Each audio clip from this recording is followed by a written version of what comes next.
Assalamualaikum warahmatullahi wabarakatuh. Perkenalkan, nama saya Vela Nazar Fitriani dengan NIM 205221053 dari kelas Akuntansi Syariah 3B. Baik, di sini saya akan mempresentasikan tentang pemikiran kalam Muhammad Abduh. Yang pertama ada biografi Muhammad Abduh.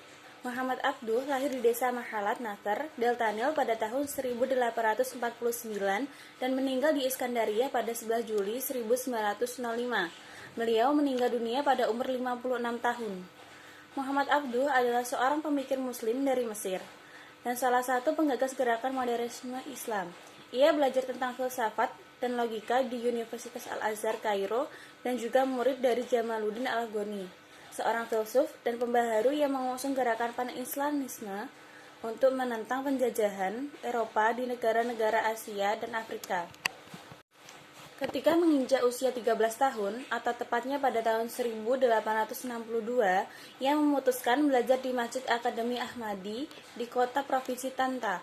Namun, Abduh kurang begitu betah di Tanta karena sistem pendidikan yang ia anggap kaku. Oleh sebab itu, ia memutuskan untuk kembali ke desa asalnya. Di Mahalat Nasr, ia menjadi petani sama seperti ayahnya. Memasuki usia 16 tahun, ia memutuskan untuk menikah. Pada tahun 1866 atau di usianya yang ke-17 tahun, Abduh meninggalkan Tanta untuk melanjutkan studi di Kairo. Di sekolah barunya itu, Muhammad Abduh masih melanjutkan jalan sufinya. Ia begitu mendalami ajaran sufi, bahkan sampai memutuskan untuk membatasi hubungan sosialnya dengan orang lain. Pada tahun 1871, pamannya memperingatkan bahwa yang dilakukannya melampaui batas. Abduh pun menuruti nasihat pamannya. Setelah menyelesaikan studinya pada tahun 1877, Abduh menjadi guru di Al-Azhar dan Dar al-Ulum. Baru di sekolah-sekolah tersebut, Abduh mengajar filsafat, sejarah, dan sosiologi.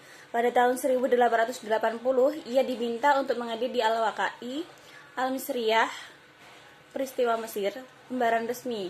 Di bawah kepemimpinannya, Al-Waqi'i Al-Misriyah menjadi model untuk standar baru prosa yang modern dan lugas serta media untuk opini liberal. Di Mesir, ia bekerja sebagai hakim di pengadilan tradisional. Ia mengawali pekerjaannya di provinsi dan kemudian pada tahun 1890 di Kairo. Selain aktif di pengadilan, ia juga menjadi guru bicara bagi orang-orang Mesir yang kala itu berada di bawah pemerintahan kolonial Inggris. Pada tahun 1899, Khedive menunjuk Abduh sebagai kepala mufti Mesir dan pada tahun yang sama, ia juga ditunjuk untuk Dewan Legislatif Penasehat. Masa jabatannya sebagai mufti ditandai oleh liberalismenya dalam menafsirkan hukum dan dengan reformasi pengadilan agama. Karya tulis Muhammad Abduh itu ada beberapa. Yang pertama Tafsir Juz Amma, lalu yang kedua ada Tafsir Al-Quran Hakim yang diteruskan oleh muridnya Muhammad Rashid Ridho. Lalu ada Risalah At-Tauhid, ada banyak memberi tambahan dalam kitab-kitab, salah satunya Limaza Taqroha Islam wa Taqodama Wairuhum karya Syakib Arsalan. Lalu masuk pada pemikiran reformasi pendidikan Islam Muhammad Abduh. Konsep pembaharuan sistem pendidikan Islam menurut Muhammad Abduh selain terkenal dalam bidang Al-Quran dan pemikiran Muslim, ternyata juga dikenal pemikirannya dalam bidang pendidikan.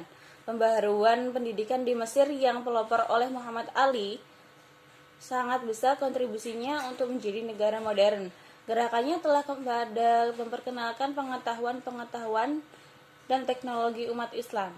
Dan waktu-waktu dapat menyingkapkan awan hitam yang suatu pemikiran sehinggalah lahir dan sikap keagamaan Muslim yang berpengetahuan agama yang luas. Corak pemikiran pendidikan Muhammad Abduh cenderung pada aliran progresif. Pembaharuan pendidikan yang dilanjutkan oleh Muhammad Abduh terutama dengan memperbarui unsur-unsur pendidikan, yaitu tujuan pendidikan, pendidik, murid, dan metode pembelajaran.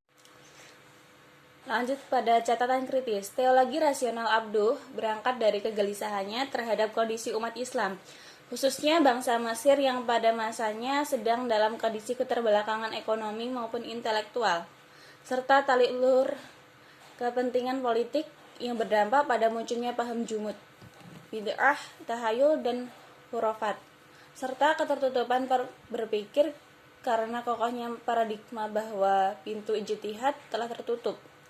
Untuk itu, Abduh mendobrak kemapanan teologi umat Islam dengan cara kembali kepada ajaran Islam melalui sumber asli, yaitu Al-Quran dan Hadis, serta perlunya pintu ijtihad dibuka dalam ranah muamalah. Baik, sekian dari saya, kurang dan lebihnya mohon maaf. Wassalamualaikum warahmatullahi wabarakatuh.